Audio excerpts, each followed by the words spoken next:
अगले चरण में आप कुछ और बताइएगा, पर मैं सुरेंद्र राजपूत जी के पास चलता हूँ। देख रहे हो ना सुरेंद्र राजपूत जी, तनुजा जी को नहीं लगता आप भोपाल तक आओगे भाई 3 तारीख को, क्या कहते हैं सुरेंद्र जी? कोई बात नहीं, तनुजा जी को लगना देनी चाहिए।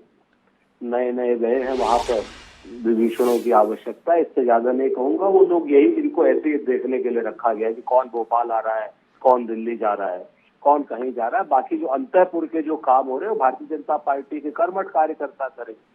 एनीवे ये इनका अपना मामला है, हम इस तरीके की बातों पे नहीं जाते। चुनाव खत्म हो चुका है और उसके बाद फिर निजी कटुता से बचना चाहिए। हम तो 3-4 चीजें देख रहे हैं यहाँ पर कि आज सुबह से भारतीय जनता पार्टी के कार्यकर्ता पूरे मध्य प्रदेश में अपने नेताओं के साथ हताश, निराश और हिंसा पर उतारू हो गए।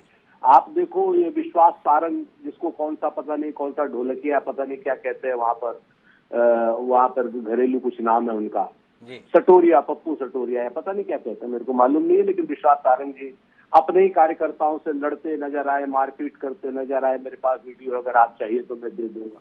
नरेंद्र सिंह तोमर जैसा सभ्य शख्स, जिसको ये कहते थे कि ये लोग सीधे हैं, वो अलग बात है कि 10,000 करोड़ का घोटाला और वीडियो तब उनके बच्चों का आ गया और 10,000 करोड़ है, 500 है या 150 है पता नहीं।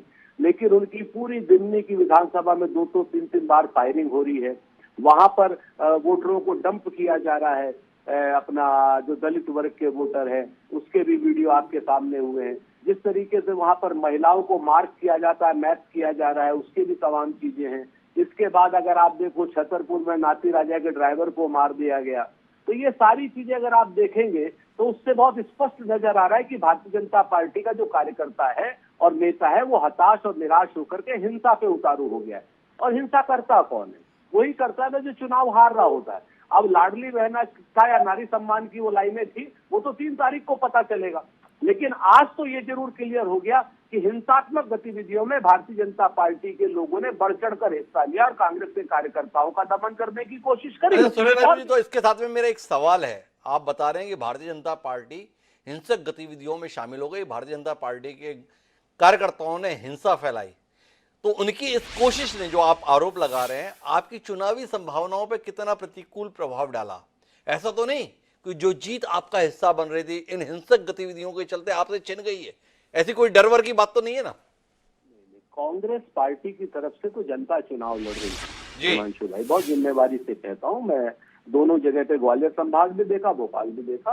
कांग्रेस पार्टी की तरफ से जनता चुनाव लड़ रही थी और आप कांग्रेस पार्टी के कार्यकर्ता की तरफ तो आप हिंसक गतिविधियां कर सकते हो, जनता को भी आप थोड़ा बहुत परेशान कर सकते हो।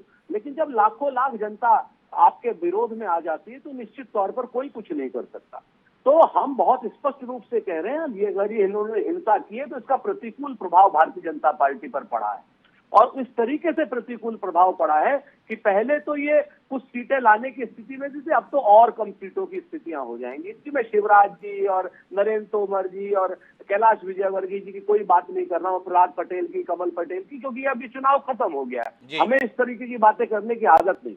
लेकिन हम तो इतना जानते हैं, जो चुनाव में उत्साह मतदाता का और सम्मानित जनता का हमने देखा, वो आप इस चीज को देखिएगा 3 तारीख को जब बैलेट बॉक्स के काउंटिंग होगी तो निश्चित तौर पर एक बहुत बड़ा उलटफेर आपको दिखाई देगा, बदलाव की आंधी आपको दिखाई देगी, कुशासन का अंत होगा। और शिवराज सिंह चौहान जी को, जिन लोगों को इन्होंने त्याग दिया था, उन्हीं की योजनाओं की बात करके दोबारा इन्होंने उठने की कोशिश की है, लेकिन उनके सारे समर्थकों ने भी इनको त्याग दिया है आज की डेट में। और मैं तो ग्वालियर में था, तो मैं ग्वालियर में देख रहा था, तो ग्वालियर की स्थिति में आपको बड़ी मजेदार बताऊं कि पहली बार वहां पर 3 भाजपाओं का मुकाबला हो रहा था आपस में, नाराज भाजपा का, शिवराज भाजपा का और महाराज भाजपा का।